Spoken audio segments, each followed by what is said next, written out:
everyone, this is Dr. Vishal Trivedi from Department of Biosciences and Bioengineering, IIT Guwahati. And what we were discussing about the living organisms. So far we have discussed different aspects of the living organism. We have discussed about the classifications, then we have discussed about the evolution of the living organisms, and subsequent to that we have also discussed about the different types of cells, cellular structures, whether the cellular structures are for the prokaryotic or the eukaryotic cells, and then we have also discussed about the structure and functions of the different types of biomolecules. And in the previous module, we were discussing about the central dogma of molecular biology or the central dogma of life. And in that discussion, we have discussed about the DNA dependent DNA polymerase activity, and which is also been known as the replications. Then we also discuss about the transcriptions, and we also discuss about the translations. And apart from that, we have also discussed about the post-translational modifications and the post-transcriptional modifications. So the central dogma of molecular biology or the central dogma of life is required to run the different types of activities of a cell, but these cells are also been participating into the different types of functions.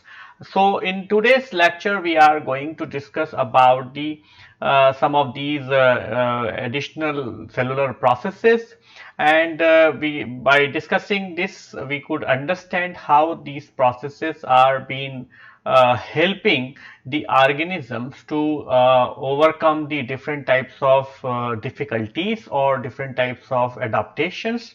So they are actually going to help the organism for the adjusting into the local environment or adjusting to the new environment. And apart from that, some of these processes are also been essential for the survival of the organism, because it protects the organism from the different types of infectious organisms or different types of other organisms. So let's start discussing about this important aspects of the living organisms, where we are going to discuss about the different processes. And what we are going to discuss, we are going to discuss about the immune responses, and we are also going to discuss about the cell death and how the apoptosis is happening in the cell. And on the other hand, we are also going to discuss about the vesicular transport within the cell. So let's start our discussion with the immune system.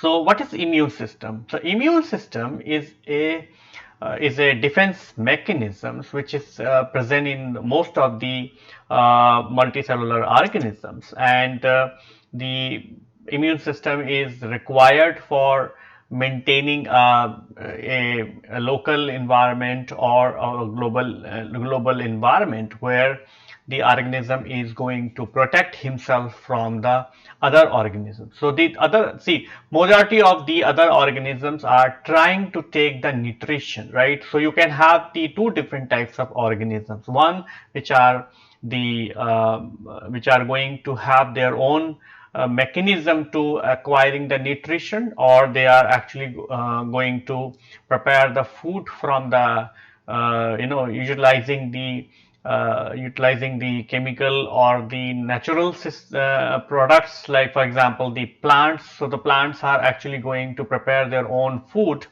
and by utilizing the sunlight and as well as the carbon dioxide and water from the environment. But apart from the plants, all other organisms are dependent on the plants, or for the direct or the indirect way to provide the nutrition. But in that category also, some of the organisms are having their own machineries, so that they can be able to they can be able to take the raw material from the environment, and that's how they can be able to prepare their own, they can be able to take up the nutrition. But apart from that, you can also have the organisms which actually grows on the other organism, and these organisms are called as the infectious organisms or the parasites.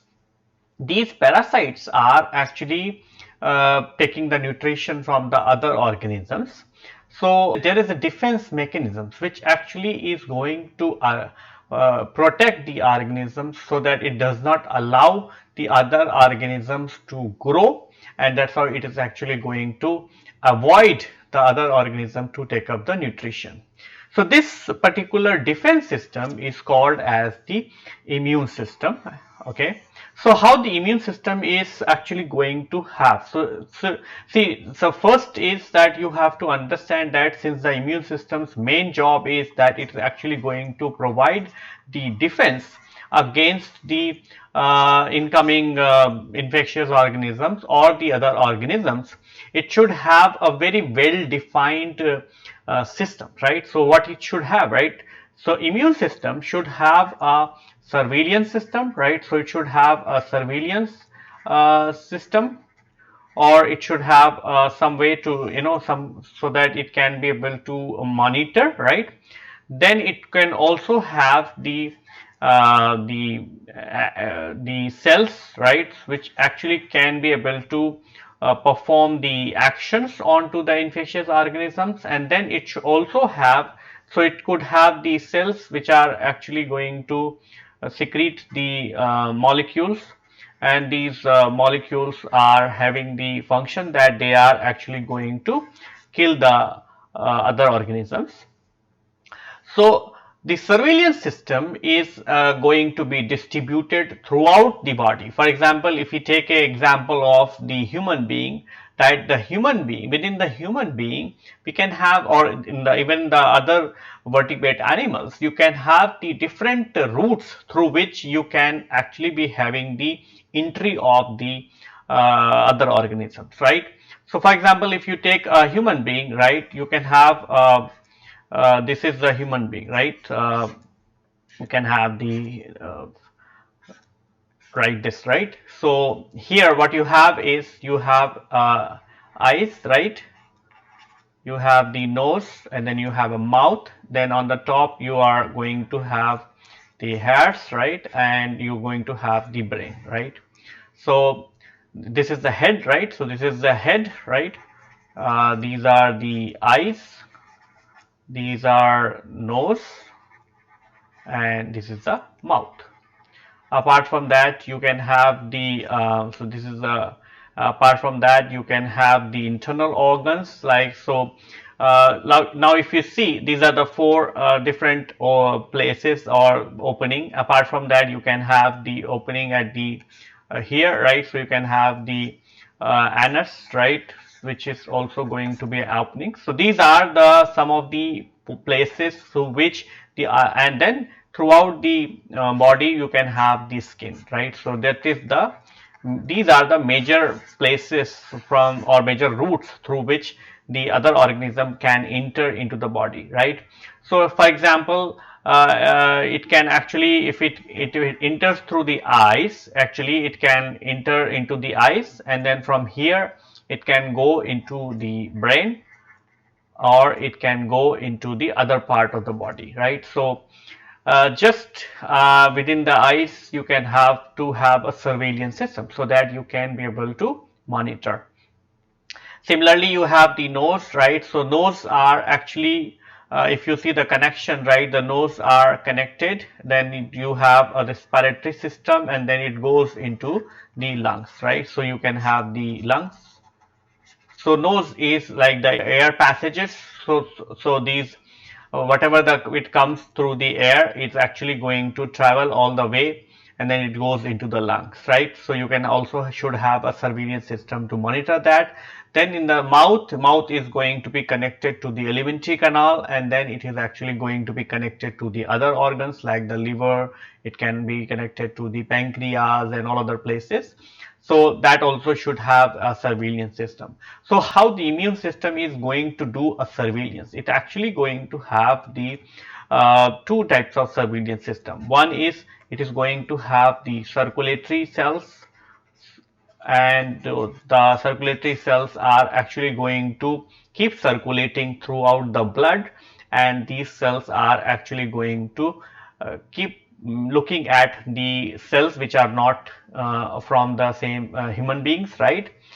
Then it can also have the stationary cells, like the cells which are being present into the tissue, right? And that's how it is actually, or the organs, and that's how they are actually going to continuously monitoring.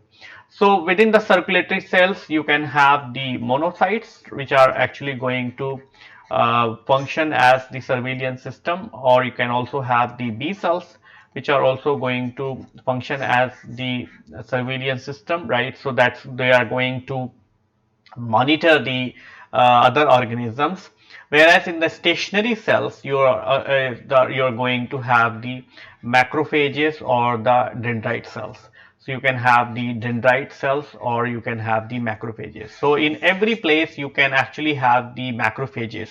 For example, you can have the macrophages in the brain, you can have the macrophages in the lungs, you can have the macrophages in the livers, you can have the so in majority of the organs you can have the macrophages, and these macrophages job is to, they will actually going to do the surveillance. Now once the surveillance system is actually going to found different organisms, then what we going to do is this surveillance system is actually going to inform the other type of cells. So they will, these are going to be called as executory cells, right?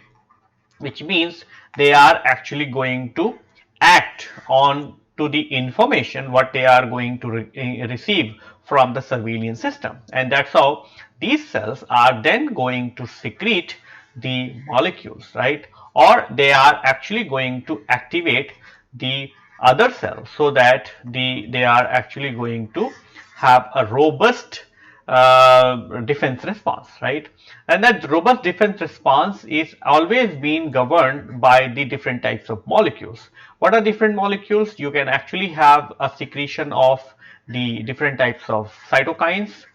You can also have the secretion of the antibody, and you are also going to have the secretion of the cytolytic substances, right? So you can have the like you can actually have a secretion of the reactive oxygen species and so on. So all these molecules, whether they are being cytokines or antibodies or the free radicals, they are actually going to clear up the or they are actually going to kill the microorganisms, or they are going to kill the other organisms, and that's how they are actually going to provide you the protections.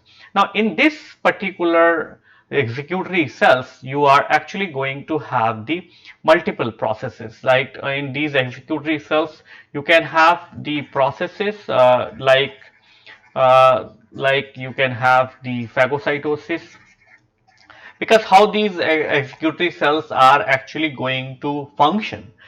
Even in the surveillance system also you can have these processes, right? So you can have the phagocytosis. Phagocytosis means the eating, right? So it's going to be called as eating, which means that these cells are going to eat that particular other organisms, and that's how they are actually going to sense that whether this organisms is what kind of this organism is, and then how, what could be the defense response I should produce, right? Then apart from that, it can also have the phagosome lysosome fusion, right? So that all we are going to discuss in this course, right? And then it also can have the antibody production, and it can also have uh, the production of the free radicals like the ROS, and it can also have the production of the different, or it can be also have the activation of the complement system. So, since this is a course of the basics of biology, we are not going to discuss in detail about the immune system or the defense response, because this whole thing you can actually be able to study by going through with any of the immunology MOOCs course, in any of the MOOCs courses whatever is available, right? What we are going to discuss very briefly, what we are going to discuss is about the how the cells are phagocytosing the other cells, and how they are actually doing the phagosome lysosome fusion, and how the antibodies are being produced in the by the immune cells, and that's how they are actually going to cause the robust response.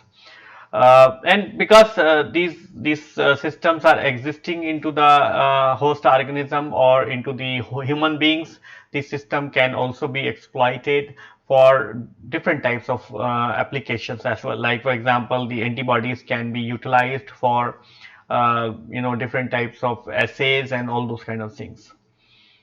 So let's talk about the immune system, right? So you can have this is the system which actually protects the organism against the invading pathogen or the infectious organism.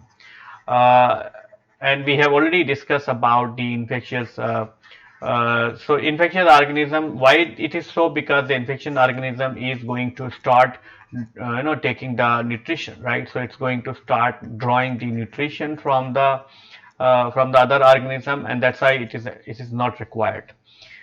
These are specific reaction induced by a host in an antigenic stimulus, and it is called as the immune response. And when you have the immune response, like just now we have discussed, right, you can have the surveillance system and then you can have the executory cells. And once the surveillance system is going to detect the pathogenic organisms, or it's going to detect the infectious organisms, it's going to give that information to the executory cells, and then the executory cells are actually going to have the secretion of the different types of biomolecules. So considering the what component of the immune system is going to activate and what component is going to participate into the defense responses, the immune system can be of two types. It can be a humoral mediated immunity, or it can be a cell mediated immunity. In the humoral immunity, you are going to have the liquid part, or it's going to be a cell the secretion product of the secretion products, right, which are going to have their action onto the infectious organisms. So what you have the antibodies, you have the complements, and the other humoral mediated immune responses like the cytokines, interferon gammas, and all those kind of things. And it actually going to provide the defense against the bacterial pathogen as well as the virus actually. So it's going to provide the infection protection against the bacterial as well as the viral infections.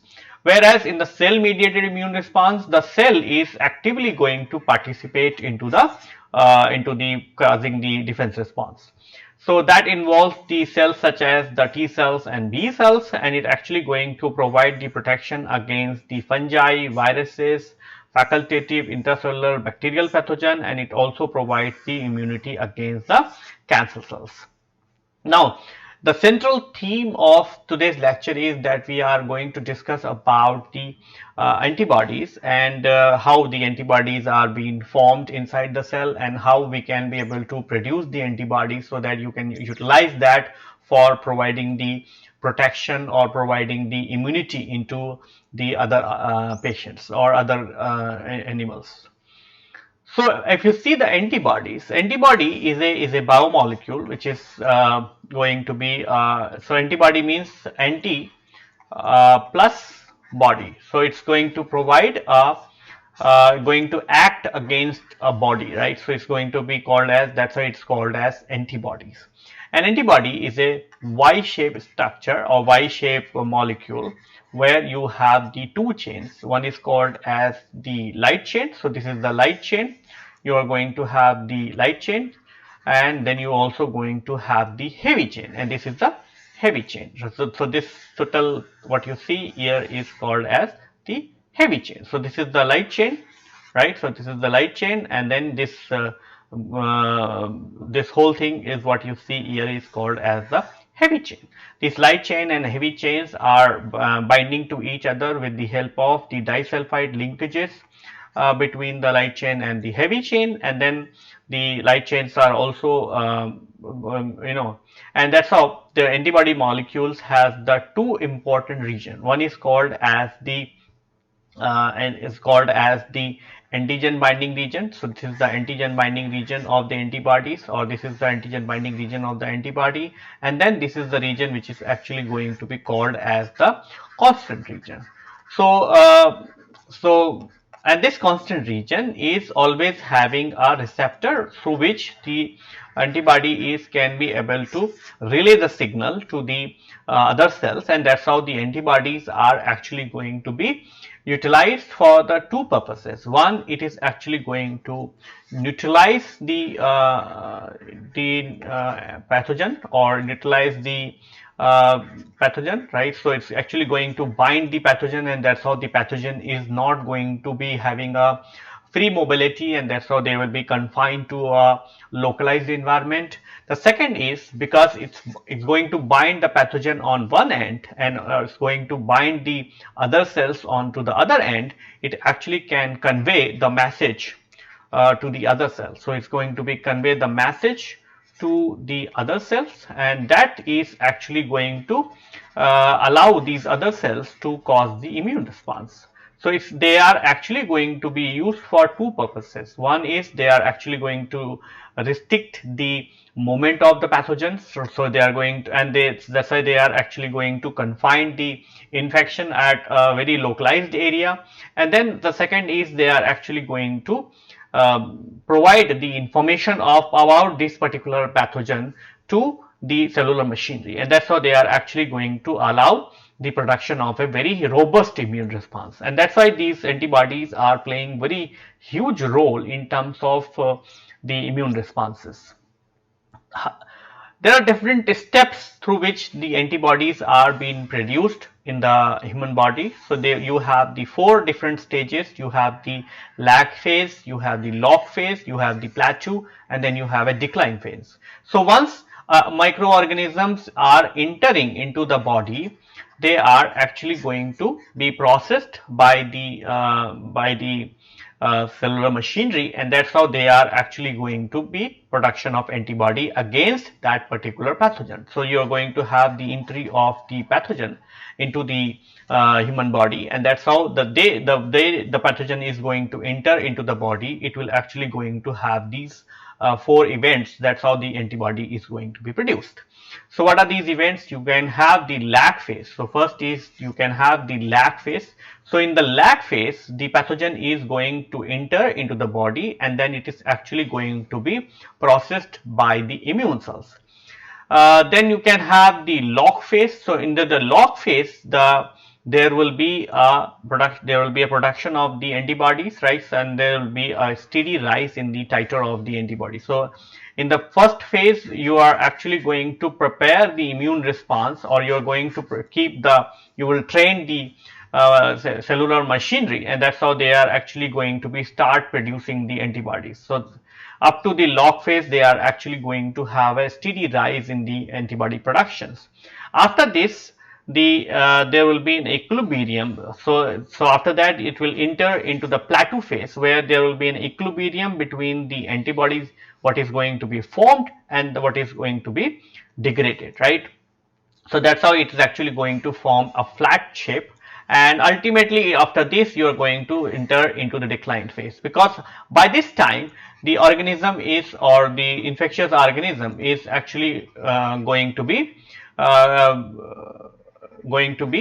disappear, or it's going to be cleared from the infection site. So that's why after this there is no need to have the antibodies. So once there is no need to have the antibodies, then the antibody producing cells are actually going to stop secreting the antibodies, and that's how there will be a decline in the production of the antibody, and that's how it's actually going to come back to the normal positions.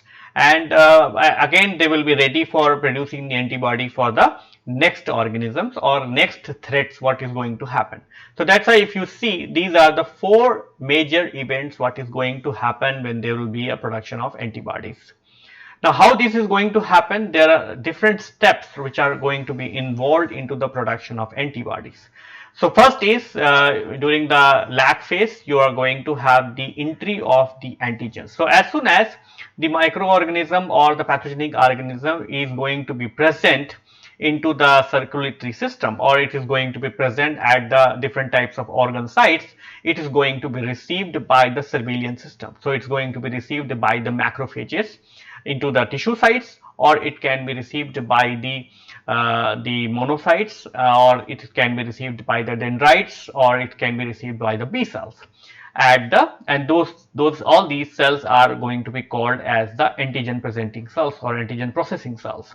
So the antigen is going to be received by the antigen processing cells, which can be either the macrophages, dendritic cells, or the B cells, and then they are actually going to be processed. So the antigen presenting cells or APCs are going to be activated, because once the antigen is going to come into the vicinity of these cells, they are actually going to be activated, and then these macrophages or the dendritic cells are going to do the processing of the antigen, which means, see, in the step 2 you are going to have the processing of the antigen. So this antigen is going to be internalized into these cells, and then these cells are actually going to process. So they are going to be internalized by a process which is called as the phagocytosis, and then following the phagocytosis, there will be a formation of the phagosomes, and these phagosomes are actually going to fuse with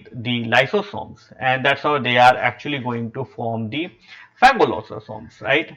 And phagolysosome, and this phagolysosome is actually going to have the content from the lysosome, and it's going to have the antigen into these phagosomes, and that's how within the phagolysosomes the enzymes what is present into the lysosomes are actually going to process the antigen. So it is going to degrade the antigen, and the antigen is going to be present in the peptide form. So it's, and within the phagosomes the antigen is now going to be converted into the small peptidic fragments, right? So these peptidic fragments are then going to be presented onto the antigen presenting cell with the help of the MHC class II. So then these antigens are going to be presented along with the MHC class II molecules, and that is going to provide a signal for the executory cells. So they are actually going to provide the signal for the other cells like the T cells, so, and especially like the helper T cells. So these T cells are actually going to interact with the MHC class II bound antigen with the help of the T cell receptors, and by doing this engagement the T cell is going to be under the activated state, and once the T cell is going to be under the activated state, the T cell is going to provide this information to the downstream cells, and that's how these downstream cells are called as the B cells. So the B cells are going to interact with the T helper cells, and that's why in the third event you are going to have the activation of the T cells, and then you are also going to have the activation of the B cells. And the T cells are actually going to activate the B cells, and these B cells are then going to differentiate into the two different types of cells. They are actually going to form the plasma cells, or they are actually going to form the memory cells. The plasma cells are actually going to have the ability to produce the antibodies by utilizing the information what the T cell is going to convey to the B cells, and that's how they are actually going to start producing the antibodies. Now the B cell is also going to differentiate into the other type of cells. These cells are called as the memory cells, and these memory cells are actually going to keep a memory of this whole event, right? So it's going to keep a memory of this antigen, so that whenever this antigen is going to enter into the future, right? So for example, like suppose I got an infection in January, right? So if I got the infection in January, probably these events are going to happen, right? And that's how there will be a production of the antibodies. By the Feb, I am going to start producing the antibodies, right? And then I have also developed the memory cells, right? So memory cells for this particular antigen. Now what will happen is that if there will be an infection in, for example, in April or May again, right? Then the system will not go through this long procedure of the different types of events. Like again, the next time is antigen is not going to be processed and all that, right? Then ultimately we know that there are memory cells, right? So what will happen is that in April or May, these memory cells will actually going to get the signal from the immune system, and that's how the memory cells are actually will differentiate into the plasma cells, and that's how the memory cells will start producing the antibodies. So the plasma cells are start producing the antibodies. So so in the step 4, you are going to have the differentiation of the B cells to form the plasma cells, and these plasma cells are actually going to start producing the antibodies, which is actually going to be secreted from the cells, and that's how the antibodies are going to be present into the blood, right? So it's going to be present into the blood, and that's how the antibody is going to be secreted, going to be distributed throughout the body, and that's how it is actually going to provide the protection. Now, you might have seen these all the events what is responsible for the production of antibodies. So based on this scheme, the antibodies could be of two types. Antibodies could be of the polyclonal antibodies, or it could be a monoclonal antibody, which means that either you are using the single type of plasma cells, then it is going to be called as the monoclonal antibodies, and if you are using the multiple plasma cells, then you are going to be called as the polyclonal antibodies. So what is the major difference between the polyclonal antibody versus the monoclonal antibodies? In a polyclonal antibodies, as the name suggests, the antibodies are going to be produced by the many clones of the plasma cells, right? So it's going to be from the many clones of the plasma cells, and the polyclonal antibodies are going to be produced into the animal. So you can imagine that if I have an antigen and it has the different region which can be utilized for the antibody production, so it can have the 1, 2, 3, 4, 5, 6, all these different types of regions, and these regions are actually being called as the epitope, right? So these epitopes are actually being responsible for the production of the antibody. So if all these epitopic region and the corresponding clones are actually going to produce the antibodies, the collection of these antibodies are going to be called as the polyclonal antibodies. Whereas if you can have the monoclonal antibody, which is actually going to be from the single cell, and the technology what you are going to use to produce the monoclonal antibody is called as the hybridoma technology. And the monoclonal antibody means that the epitopic region 6 is actually going to activate only a one clone of the plasma cells, and that clone is actually going to start producing the antibody. So that's why its monoclonal antibody is actually going to be produced by the single clone, whereas the polyclonal antibody is going to be produced by the many clones. And a polyclonal antibody can be produced into the animal, whereas the monoclonal antibody require the hybridoma technology, where you require the many more steps, and that's how you can be able to select the single clone, and that's how you're going to be able to produce the monoclonal antibodies. So let's see how you can be able to produce the polyclonal antibody under the experimental lab conditions. In the experimental lab conditions, if you want to generate the polyclonal antibodies, you have to prepare these, or you have to follow these following steps. So what you can do is, first you have to have the antigen, what you have to prepare for the immunizations. So antigen can be of two different types. Either it can be a hapten. So you know that the haptens are the antigens which are actually non-immunogenic. So then you might have to convert a hapten into a immunogen, right?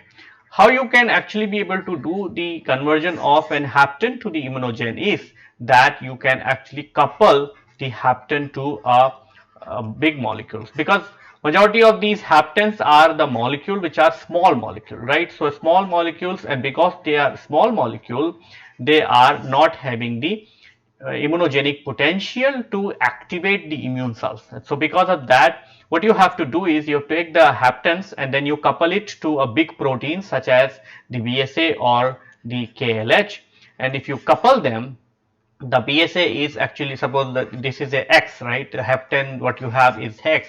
Then if you couple the X to the BSA, then the hapten is going to be immunogenic molecule, and that then it will get converted into a immunogenic molecules. And now what you have to do is you have to prepare the antigens. So in the antigen preparation, you have to mix the antigens with the adjuvants, right? So that you can actually be able to get the robust immune response. So once you prepare the antigen with the adjuvants, it is good enough to get the immunizations, and then you are going to do the injections into the animals.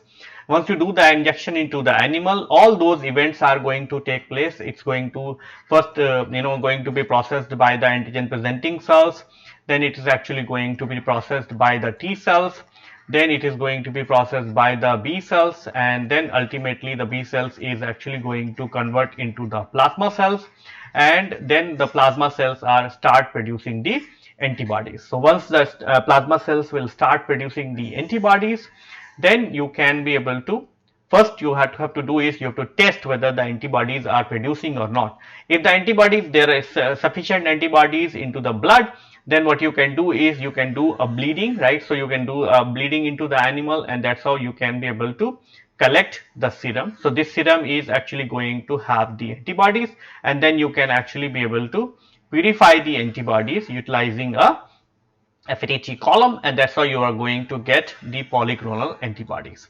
So let's see how these events you can do and what are the different steps what you have to do in the lab. So the first step is that you have to actually prepare the antigen for the injections. So the antigen used to immunize be as pure as possible, because an use of the pure antigen reduces the generation of the cross-reactive antibodies. So different method to produce a large quantity of antigen for the immunization is that you can actually make the antigen under the native conditions, or you can actually prepare the antigen under the denaturating conditions. So these I am not discussing, because these two steps I have already discussed in some of my earlier MOOCs courses, and that so that you can actually go through if you are interested to know how you can be able to purify the antigens under the native or the denatured conditions. Then you have to prepare the antigen or immunogen for the injections. So for this, what you have to do is you have to combine the 100 microliter of the antigen, which is going to be into the range of 100 to 150 microgram total volume, total amount, with an equal amount of the Fluent's complete adjuvants to a final volume of 200 microliter, which means you have to take the antigen and the Fluent's adjuvant complete adjuvant into the 1:1 ratio. Then you mix the thoroughly to obtain the emulsion using a syringe or the pipettes. The perfect emulsion of the antigen can be tested by dropping a small amount into the beaker containing the water. A good emulsion will not spread onto the water surface. Then you are going to do the immunizations. So you are going to do the immunization, right? So you remember that nowadays we are actually going to through the immunization steps where we are immunizing the people for the COVID, right? And in the COVID also, what we are doing is we are doing the two injections, right? So these two injections are actually providing the robust immune response against the coronavirus.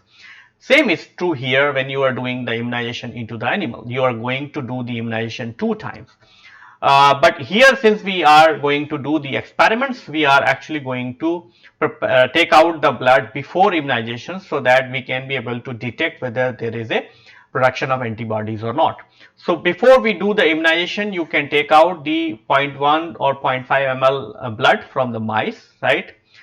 So that you can be able to and you can collect it and prepare the serum, and then you keep it at a -20, and this is actually going to be called as the pre-immune serum, which means it is actually going to serve as the control serum, and it's going to be used for the comparison purpose, because when you are to see whether the antibodies started producing or not, you also should have the serum before you got the you have immunizations.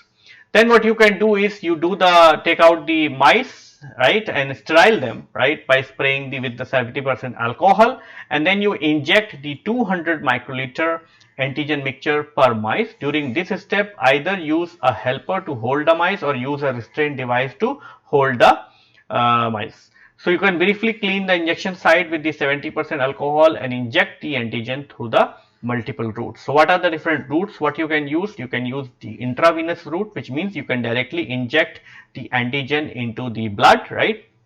Then you can have the intraperitoneal injections, which means you can actually do the injections into the belly, right? So it's going to be called as the intraperitoneal injections. So while making the IP injections, avoid injecting the antigens into the stomach. So this intrapenal injection means you are actually going to make the injections into the space between the stomach and the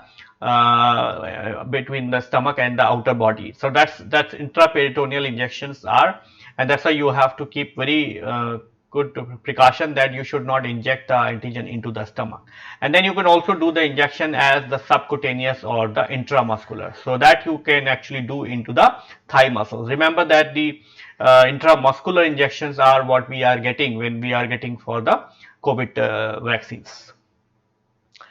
Then what you have to do is you are actually going to, after injections, you keep the mice back into the case, and you are actually going to do the immunization 2 times. So first is you are going to do the immunization where you are actually going to mix the antigen with the fluids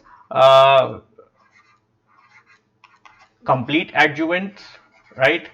And the second time you are going to have the antigen plus you are going to have the incomplete adjuvant, right? So in this case, in the if you, when you combine the antigen with the equal volume of fluids incomplete adjuvant, you are actually going to have the so this injection you are going to do the time 0, right, at 0, and this injection you are going to do after the 21 days. Okay. And that's what is the difference between the complete adjuvant versus incomplete adjuvant. The complete adjuvant is actually containing the mycobacterium cell wall, and it's going to contain as the detergents, and they are also going to contain as the oil. So this mixture is actually activating the immune system, and that's how it's actually bringing the large quantity of the B cell and T cell at the site of injections. Whereas when you are injecting after 21 days the incomplete adjuvants, the incomplete adjuvant does not contain the mycobacterium tuberculosis cell wall. So that's how that time whatever the machinery come at the site of injections, it is actually going to process the antigen of your antigen, and that's how after the second injection there will be a enhanced production of antibody which is going to be against the antigen what you have injected. So we repeat the booster dose after 4 to 5 times after 4 weeks. So if there is not a robust immune response, you can actually repeat injecting the booster response. So booster injections after every after every 1 month, and that's how you can actually keep checking whether the antibodies are producing or not, and ultimately you are going to have the generation of the memory B cells. So when you do, how you're going to determine how you're going to detect whether the antibodies are produced or not. So you can determine the antibody titer. So you can take out 0.1 to 0.5 ml blood from the tail vein before the injections. Incubate the sample at 4 degree at 37 degrees Celsius, and that will allow the blood to clot. And then you centrifuge the sample at 7000 G for 10 minutes. You collect the serum and determine the antibody by the indirect ELISA. To give you a real life experience how you can be able to utilize this, how you can be able to go through with these procedures and steps, I have prepared a small demo clips where I can be able to show you all the steps, and with this clips you will be able to understand how you're going to prepare the how you're going to mix the antigen with the fluids complete adjuvants and incomplete adjuvants, how you're going to prepare, how you're going to do the mixing of these two, and you're going to prepare for how you're going to perform the emulsifications and all that, and how you're going to check whether the antigen what you have prepared is perfect or not. Let's see the demo. I'm Amog Anand. I work in CSIR, CDR, I don't know. And in today's demo, we'll be discussing different steps involved in generation of antibodies in rabbits. So for the first step, we require several things like trans complete adjuvant, where it is from Sigma. We need a microemulsifying needle which has 2 openings, connected with a fine needle. We need antigen, which is purified and filtered, so there are no contaminations. It is a sterile solution of antigen. Then we take out some of the France complete adjuvant in a Nipendorf and then mix them together. Since this adjuvant is oil based, it doesn't mix easily with the watery system like the antigen is in previous. So therefore we mix them vigorously and forcefully. For that purpose, we take these two, we mix this emulsion and we mix these PBS and PBS containing antigen and the adjuvant, oil-based adjuvant. After mixing them, we take out in a needle. Using a needle, we take out in a syringe like this, and then we fix the macroemulsifying needles into it. Attach another syringe into it.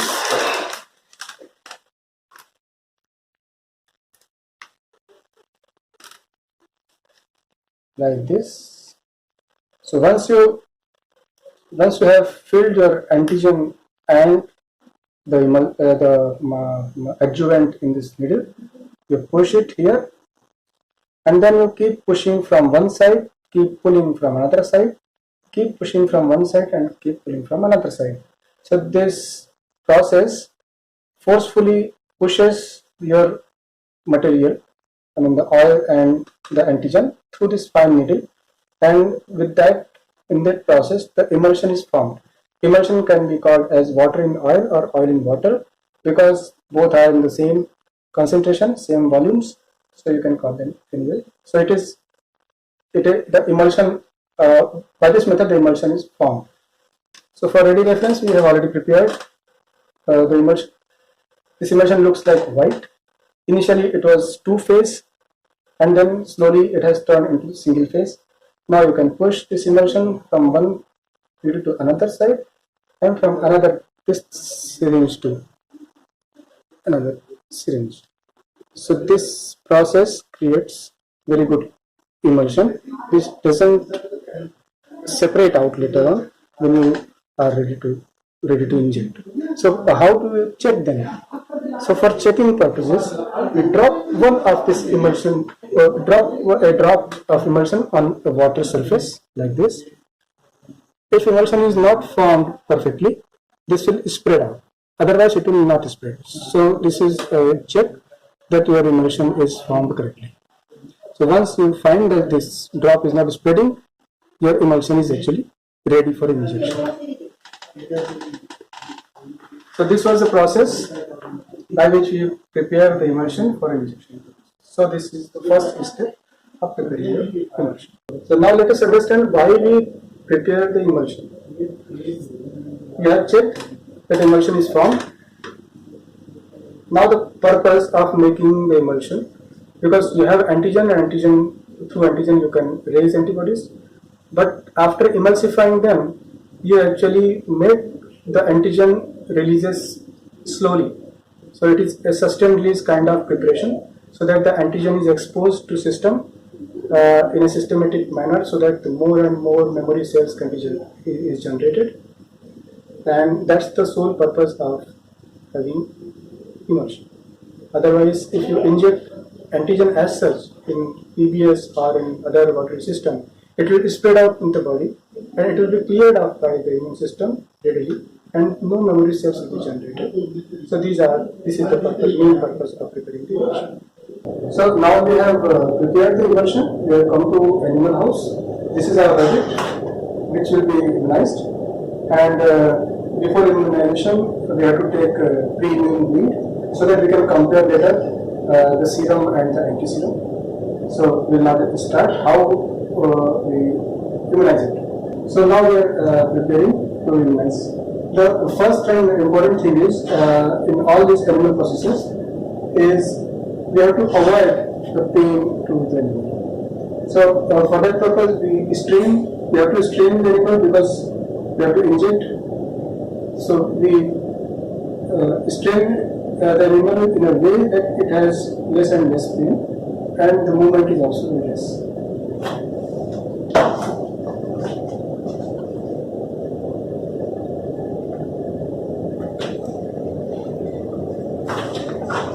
So we'll inject this into the emulsion into the thigh. So to catch hold of both the legs, then we have to sterilize the area using alcohol. We have to look at the thigh muscles. They should be cleanly visible. The skin should be cleanly visible. There are two kind of injection that we give. One is intradermal and another one is subcutaneous. So today we'll be doing subcutaneous injection. This is our emulsion that we have prepared by microemulsifying needle. We have seen right here. This is the area where we would like to inject. We have to take out all the airs from the syringe and the needle.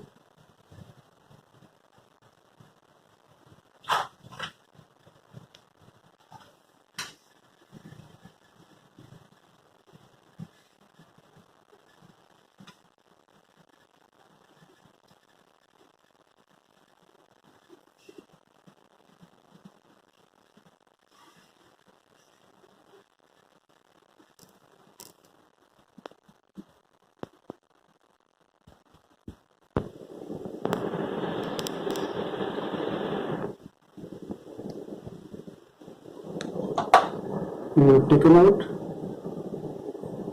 clean the area again, and then we apply some antiseptic powder. Here it is betadine powder, so that the infection cannot develop later on. We sprinkle some of it at the area of injection.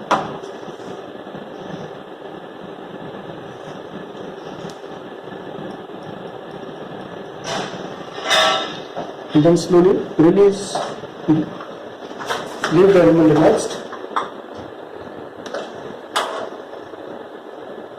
and it is immunized. To strain the animal in a towel or this kind of cloth. So the advantage of having this cloth to strain is the animal has its claw outside of this cloth, and then it cannot move. So we have to restrict the movement when it's similar in the strainer and in the, on this cloth. So we use this image. Now we will strain the animal on this cloth. We will keep the animal relaxed on this cloth and we will strain it.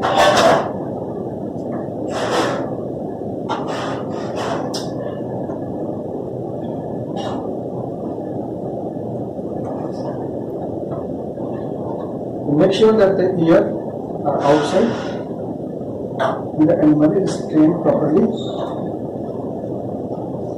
so as to reduce its movement, and now it is ready to bleed. We bleed the animal from this mid-ear vein and we rub it so that it gets loosened up and the circulation is faster.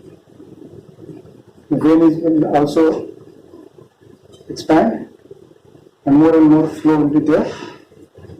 So this is the method which is normally applied.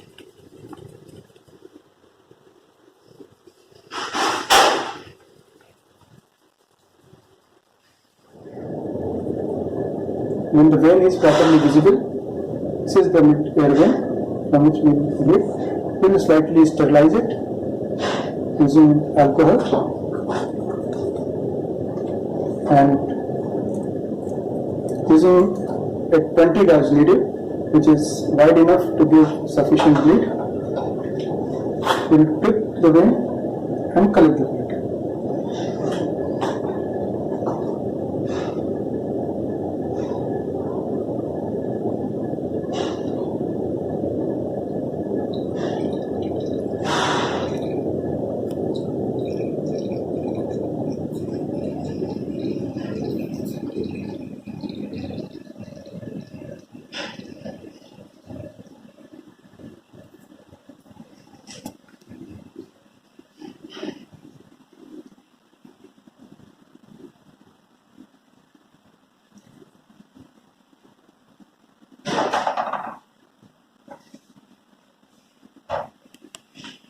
Then to stop it, we just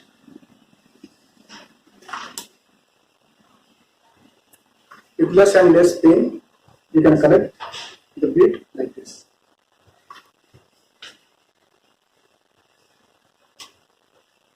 Now we have to make sure that no further bleeding occurs. Then we wipe out whatever bleed is outside.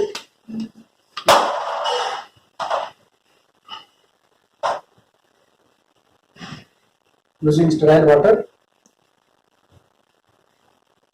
we wipe out outer blood here and there. If any spillage, we will keep, we wipe out all over using water so that the vein becomes cool and gets shrunk.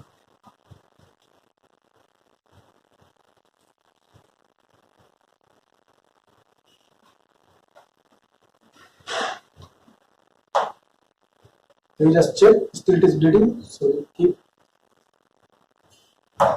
it pushed.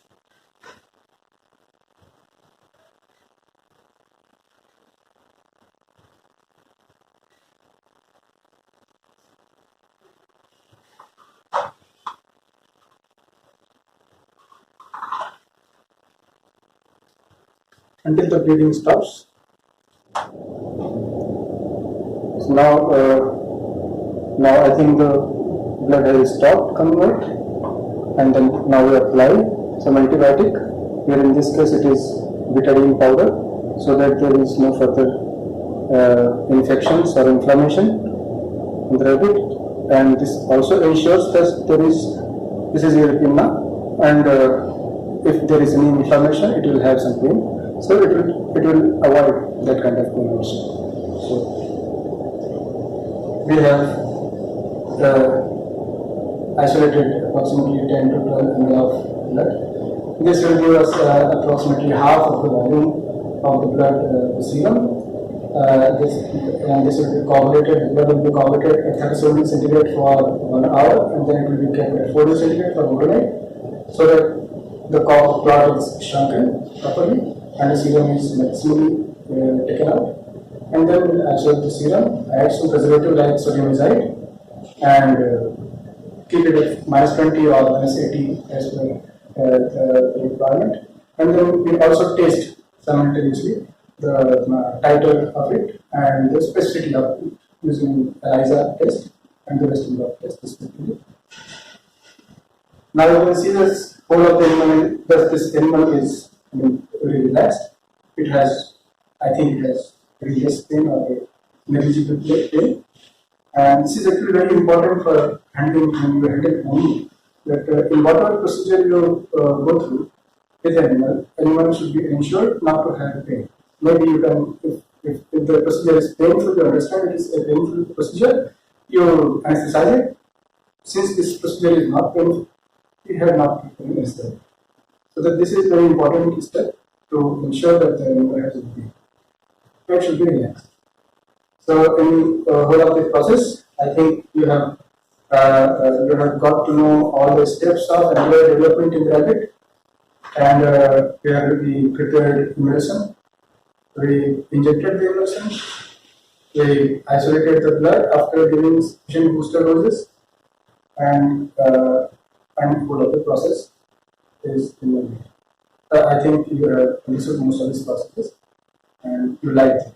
In this demo, we have discussed about how you can be able to, prepare the antigen for the injections, how you can be able to prepare the injections, how you can be able to, bleed the animals for preparing the serum, and so on. So with this detailed explanation about the each and every steps, I'm sure you could have understood all the processes.